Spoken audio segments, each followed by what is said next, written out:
Muy buenas noches, doctor Miguel Ángel. Evin, buenas noches con todos ustedes y muchas gracias por la invitación. Bueno, Doctor,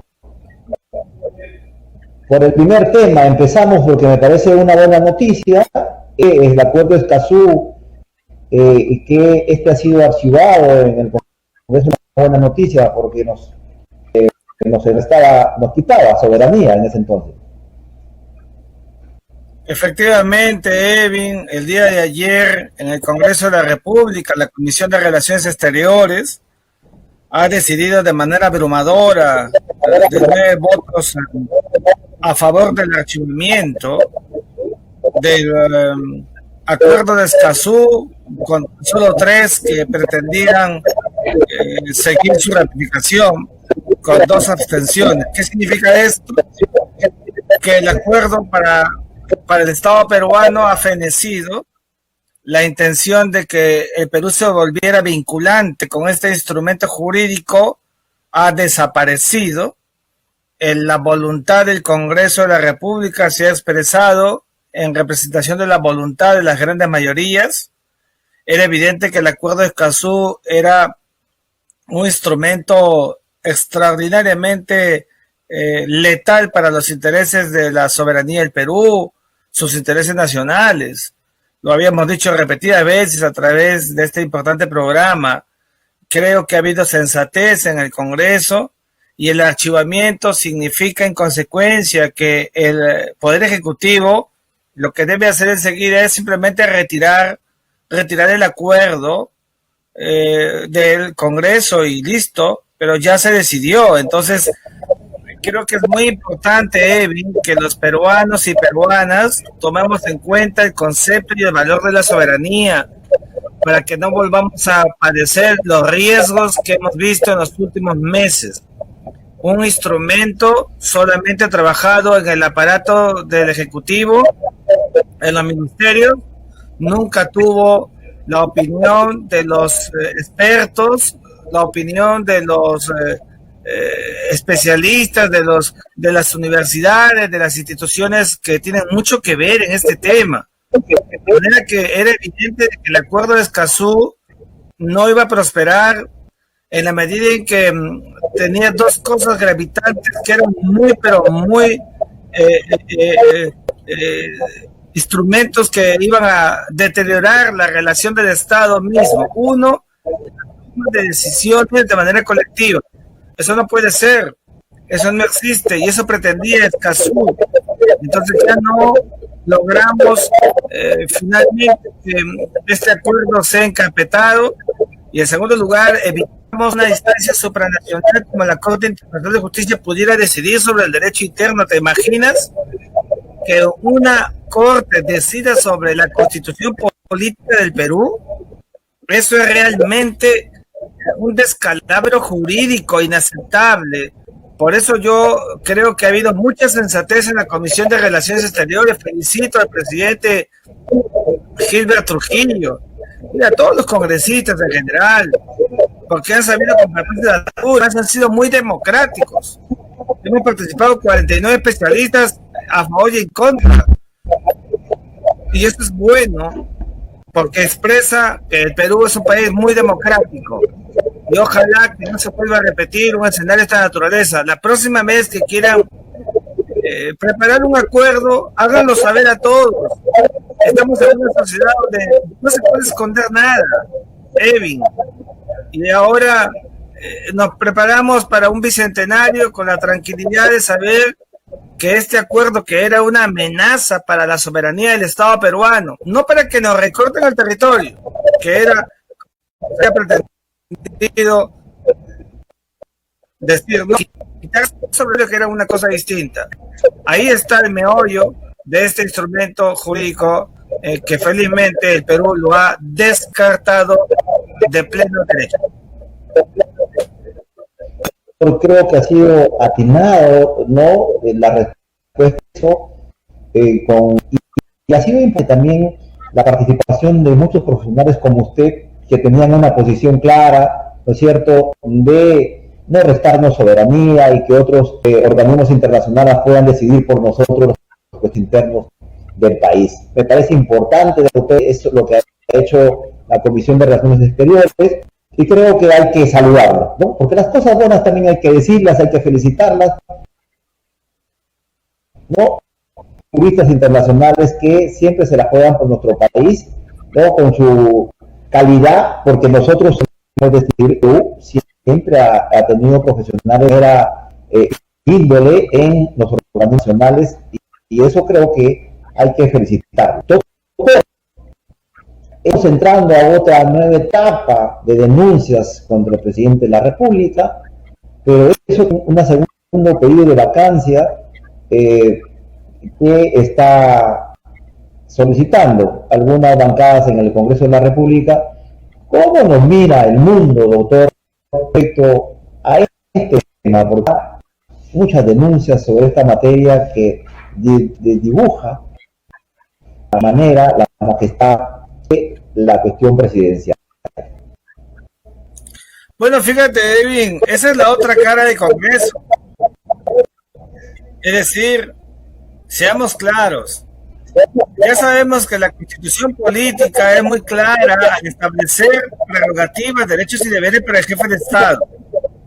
El presidente de la República está protegido jurídicamente y constitucionalmente hasta el 28 de julio del año 2021.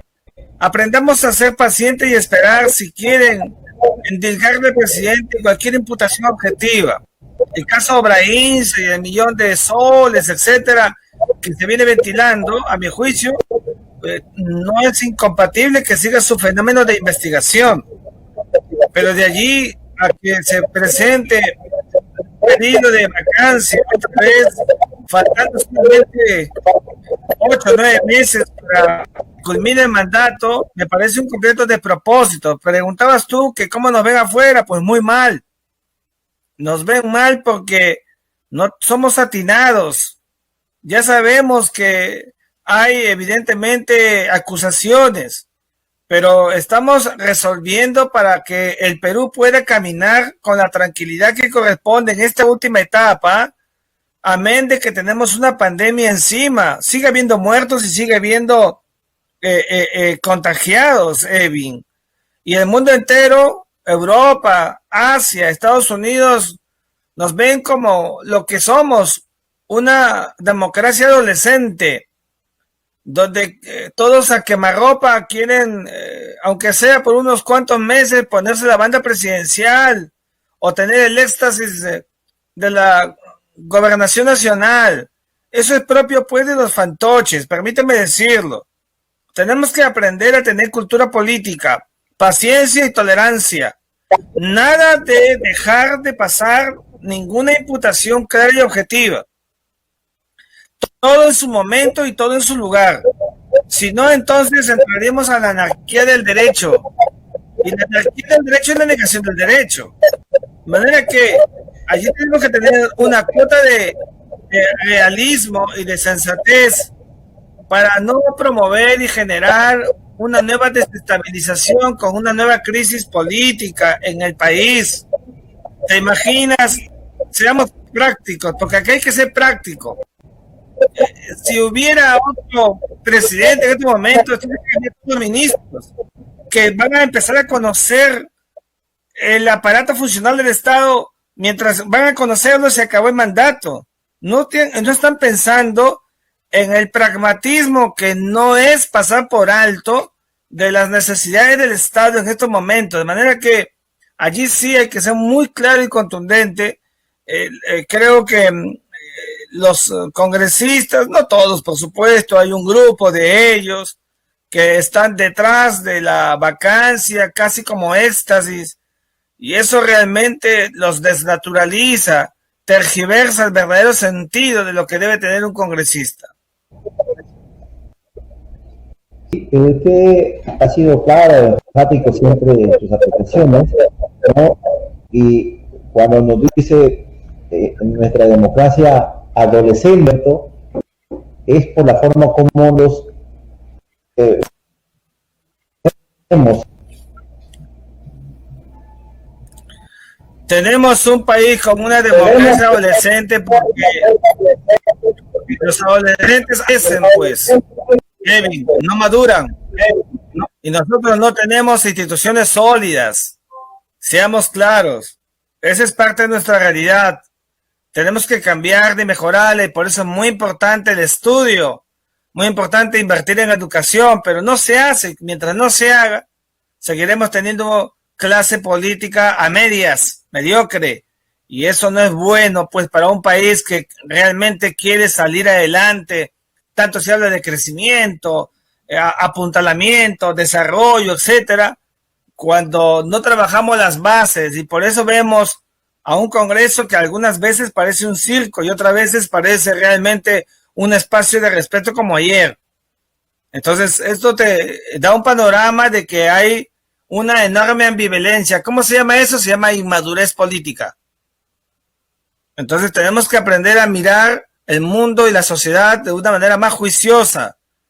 Entonces, ahí está el tema. Por eso que la comunidad internacional mira al Perú muy sorprendida de que esté pasando en menos de 4 años, de 3 años, por un presidente que renunció y por otro que 2 veces lo quieren vacar. De manera que eso no es la normalidad de un eje democrático. Así no funcionan las instituciones democráticas. Hay una exacerbación, hay un clímax negativo y hay que tener mucho cuidado con eso, Edwin. Sí, doctor, totalmente de acuerdo, y justamente una de nuestras deficiencias es que anteriormente en las universidades, cuando se discutían temas de actualidad, de política, ¿no es cierto?, en la parte sociológica, habían discusiones, pero a partir de 1990, como la situación de política un poco que quedó de manera que eso también ha traído como esta inmadurez en toda. Fíjate, Evin, nuestra vida política, la historia de nuestra vida política es realmente compleja. Nosotros hemos pasado en el siglo XIX, acuérdate, por momentos también feroces, como la crisis durante el directorio de Vivanco en 1846, que luego llega a Castilla y logra algunas cuestiones calmarlas. Luego los levantamientos de los hermanos Gutiérrez contra el presidente José Balta, que terminan asesinándolo y son colgados de los campanarios de la Catedral de Lima. Luego hemos tenido las guerras civiles, los enfrentamientos Mariscal Cáceres contra Iglesias por el poder y luego llevar a la reconstrucción nacional. El año de la barbarie, 1942, 32, como sabes, cuando sobreviene el asesinato de Luis M. Sánchez Cerro y luego el gobierno de Benavides, la persecución del aprismo. O sea, hemos tenido momentos difíciles y puedo seguir inventándote otros más hacia los más importantes de las últimas décadas, pero todos ellos evidentemente nos confirman que el Perú no cuaja todavía, porque nuestros políticos son los políticos de la inmediatez, no de la perspectiva. Nuestros políticos hablan y mucho. Yo escuchaba a algunos que se quejaban de que no habían partidos políticos en el Perú, y yo digo, pero ¿cómo te vas a quejar si en realidad en 25 o 30 años que han estado en el ejercicio político no hicieron nada por la patria en ese sentido? U otros que se paran quejando de la economía y tampoco han hecho nada por coadyuvar.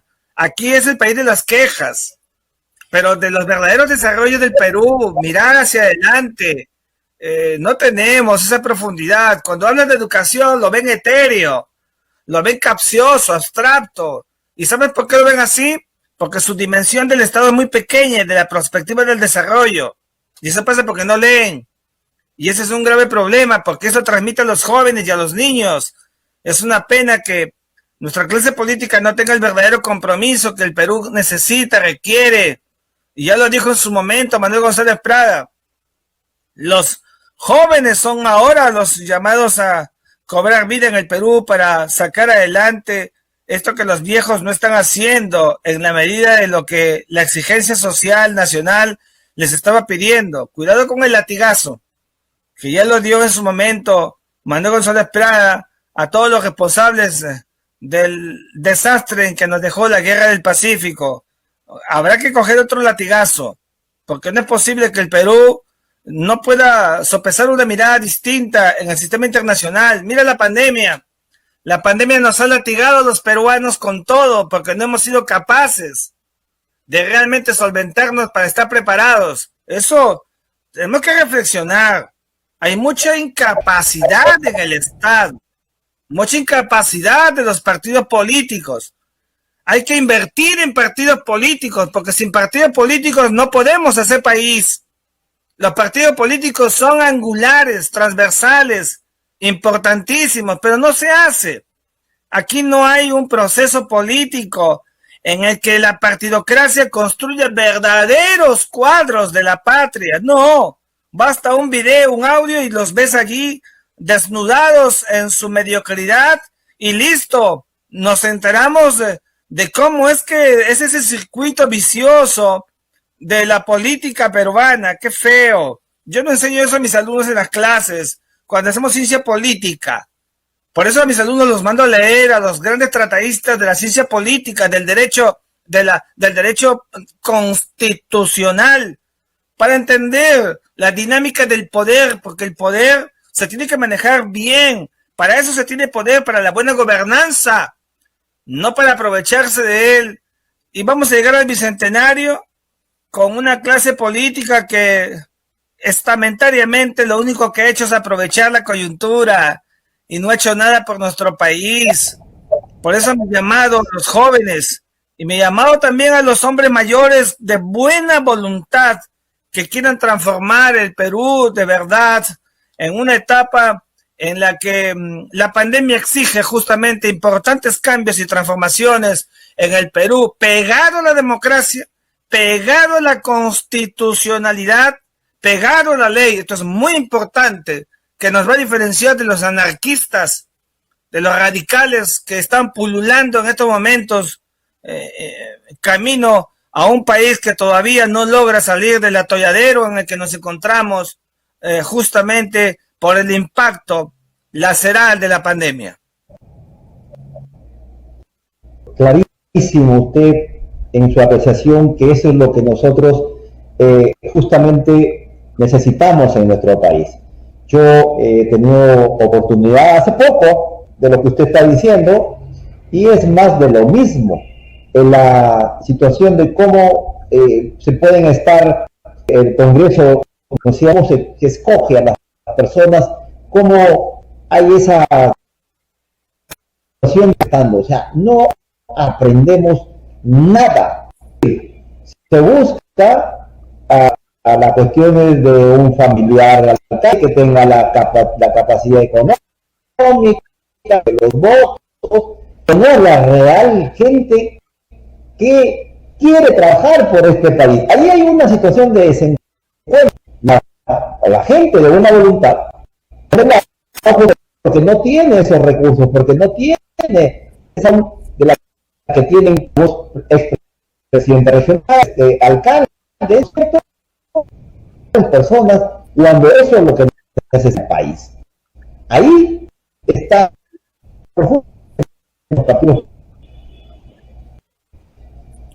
solamente, Evin, el día que en el Perú se quiere invertir seriamente en educación, yo estoy involucrado en ella hace muchos años, tú lo sabes. Solamente cuando realmente invirtamos en educación 12, 11% en educación, entonces recién allí podríamos pensar seriamente que van a haber cambios cualitativos y profundos en el Perú. Mientras no haya eso, seguiremos en ese círculo vicioso de lo inmediato, de lo circunscrito al periodo de gobierno, sin nada que dejarle a las nuevas generaciones. Es una pena, como cuando un padre no le deja nada a sus hijos, y no me refiero a bienes materiales, sino a la riqueza del alma, la formación, que es muy importante para una nación, dejarle a su pueblo identidad, sin complejos, dejarle a su pueblo la fuerza para poder despegar en el sistema internacional. ¿hasta cuándo vamos a seguir siendo un país solamente exportador de materias primas, donde los que la exportan viven bien? Está bien que ganen, pero hay que invertir en el Estado. Y el Estado a la empresa privada debe de abrirle la puerta, no cerrársela, para que juntos puedan hacer un trabajo importante. Entonces, en ese recreo de equipo sale un resultado para unas sociedades mundiales. Pero no se tiene la voluntad de hacerlo. Ahí está el grave problema en nuestro país. Y seguiremos viendo figuras fantoches, figuras de circo, como lo hemos visto en el pasado, y provocando y generando lo único que produce es frustración, y que esa gente que se siente en esa consecuencia puede escuchar a otros que van a aprovechar, que se llaman anarquistas, que van a hacer cuentos. Ya no estamos en los tiempos de cuentos ni de hadas. Tenemos que ser realistas, Evin, y esa es mi propensión en esta oportunidad. Yo te agradezco mucho por esta oportunidad que me brindas. Muchas gracias. Sí, doctor Miguel Ángel, una última, y porque justamente queremos contribuir con eso. Cuando he hecho entrevistas a los congresistas, ahora último, ¿no?, les estoy diciendo que estamos a puertas de la presentación en el Parlamento, la aprobación del presidente de la República.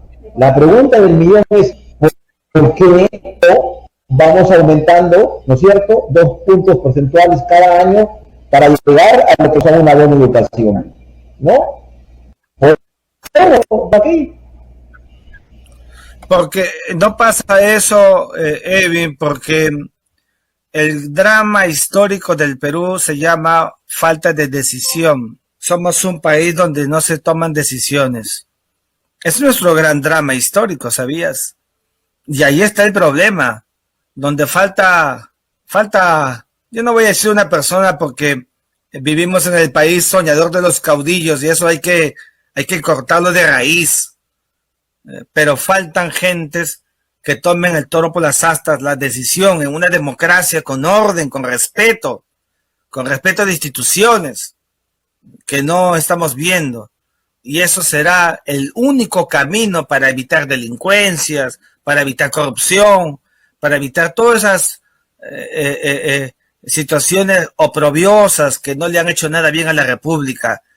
No invertimos en lo más importante, lo demás seguirá siendo una concatenación de hechos que ya son conocidos. Para hacerlo hay que sentarse en una mesa y decir las cosas de frente. Y el acuerdo nacional es el lugar idóneo, pero donde hay que sentarse de verdad, no para calentar el asiento, como se ha venido haciendo en los últimos años, porque el acuerdo nacional debería ser el espacio donde emane las verdaderas y troncales verdades de la patria, que ilumine al gobierno de turno. No, lo único que hemos visto son puros apagones y no ha habido nada realmente por un cambio cualitativo en el Perú. Mi llamado a ellos, a las instituciones que forman e integran el acuerdo nacional, para que se sienten no en un espacio de Babel, no. Aquí hay que conversar, pero tomar decisiones para realizarlas, ejecutarlas, no para tenerlas pintadas en la pared como se ha hecho en el pasado en nuestra historia nacional.